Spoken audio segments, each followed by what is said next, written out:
अब तुम्हारे हवाले वतन साथियों।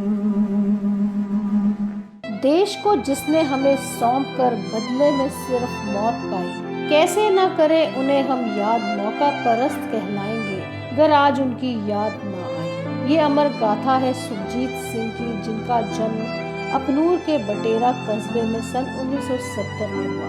फौज की नौकरी उन्होंने सन 1988 में शुरू की और सन 1999 में करगिल के युद्ध में ये जांबाज मां भारती की रक्षा करते हुए शहीद हुआ।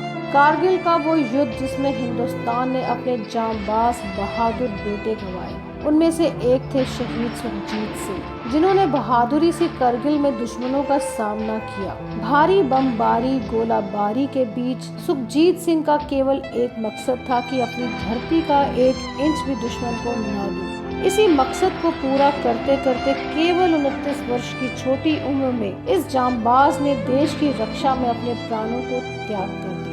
वीर नारी तविंदर कौर अपने बीते दिनों को याद कर कहती है कि केवल 18 वर्ष की छोटी उम्र में उनकी शादी हो गई, लेकिन वो आगे पढ़ना चाहती थी।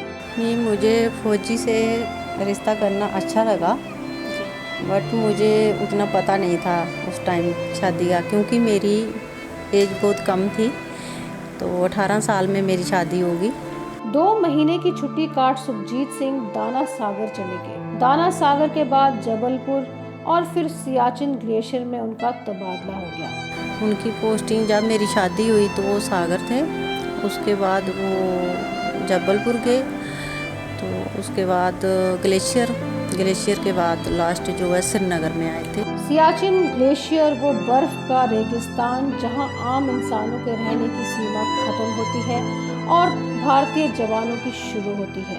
यहाँ हमारे जवानों के 2 दुश्मन हैं, पहला है पाकिस्तान और दूसरा है मौसम।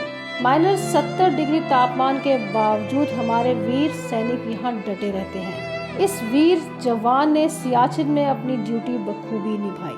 सियाचिन के बाद उनकी आखिरी ड्यूटी आई श्रीनगर में। वीर नारी अपने पति को याद कर कहती है कि स्वभाव से बहुत ही नटखट थे सुखजीत सिंह। वो जितने भी साल साथ रहे हमेशा सबसे हंसी मजाक करते रहे। बहुत अच्छे नेचर के थे वो, हंसी मजाक वाले थे, ऐसे नहीं है। गुस्सा कभी देखा भी नहीं उनका। मैंने 5 साल थे शादी को, बट मैंने कभी गुस्सा नहीं देखा उनके। मजाक में ही रहते थे। तो अभी मजाक करते थे। वो जो चिट्ठियाँ लिखते थे उसमें भी हंसी मजाक करते थे। फोन तो थे नहीं उस टाइम, चिट्ठी पे ही ज़्यादा एक दूसरे को। तो अभी भी आप चिट्ठियों को पढ़ के याद करते होंगे, भी रखी होंगी? मैंने तो सारी रखी हुई हैं संभाल के, ट्रंक में डाल के पूरी चिट्ठियाँ रखी हुई हैं। आखिरी बार वो अप्रैल 1999 में छुट्टी पर आए और फिर उसके बाद ड्यूटी पर चले गए और कभी वापस नहीं आए। 17 मई को वो वापस छुट्टी काट कर गए थे जी। तो अप्रैल में वो छुट्टी आए थे जी। तो अप्रैल 15 दिन की छुट्टी वो साथ लेके चले गए। तो उनको लगता है कि वो पीछे से टेलीग्राम आ गई, उन्होंने बताया तक नहीं मुझे। घर वाले नहीं जानते थे कि वो करगिल के युद्ध में गए हैं। हमें तो पता भी नहीं था कि कारगिल गए हैं वो, क्योंकि जिन्होंने उनकी ना ठाई आर थी इधर श्रीनगर में, तो हमें नहीं पता था कि वो गए हैं। शहादत के समय बच्चे बहुत ही छोटे थे। बेटा 4 साल का और बेटी 14 महीने की थी। ऐसे में दुखों का पहाड़ टूट गया था वीर नारी पर। मेरा बेटा 4 साल का था, बेटी मेरी 14 महीने की थी।